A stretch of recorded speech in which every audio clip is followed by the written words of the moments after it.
Nakal boleh, tapi bodoh Cara jangan. sedih Tapi sih nakal. sebenarnya sampai sekarang masih menyedihkan. Assalamualaikum warahmatullahi wabarakatuh. Sore Waalaikumsalam. ini atas atap pendidikan kita akan berdiskusi tentang bagaimana pendidikan dari sudut pandang anak muda yang berasal dari salah satu pulau di Sulawesi, yaitu pulau yang berkaitan dengan para raja. Sekarang ada di depan kita Bung Lamuda. Ya, Siap. Bung Lamuda ini selamat datang, Bung. Siap. Selamat datang di podcastnya Di Atas Atap Pendidikan. Wih, Ya. keren Jadi judulnya saya mau ya. ceritakan dulu ini. Di Atas Atap Pendidikan ini filosofinya, atap itu kan dari rumah ya, atap rumah. Jadi setiap rumah itu harusnya menjunjung tinggi pendidikan yang utama, kira-kira begitu.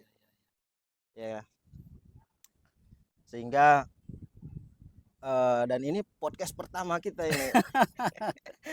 Saya beruntung Bang ya. Beruntung orang pertama. Iya. Dan memang situasional ya. Kita coba gali ya, bagaimana pendidikan dari kawan-kawan dari Muna menurut pandangan Bung Lamuda seperti apa. Ini sekarang lagi menempuh program doktor infonya nih. Coba-coba Bang ya. Jadi gini Bang ya.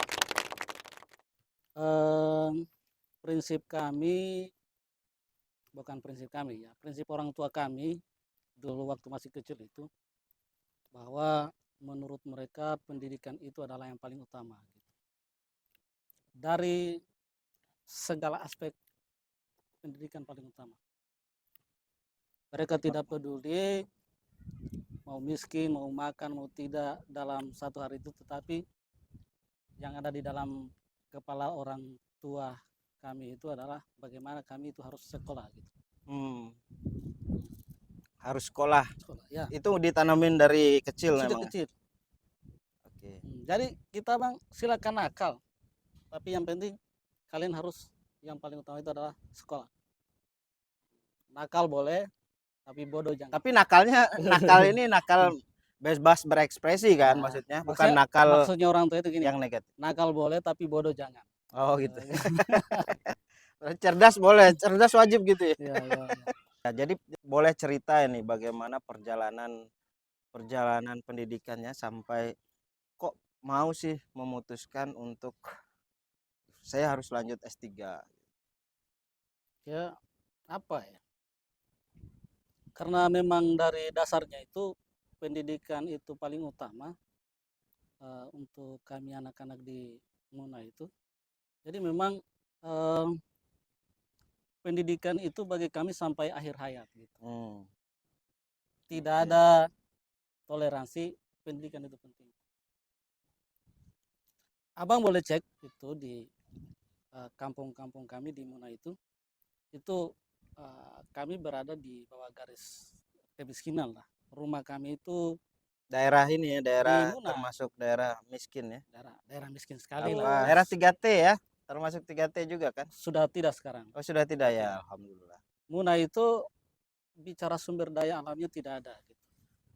Tapi bicara sumber daya manusianya itu, karena memang pendidikan itu prioritas, itu melimpah. Di dalam satu rumah yang gubuk itu, yang atap alang-alang itu, 2-3 sarjana di dalam rumah. Boleh dicek.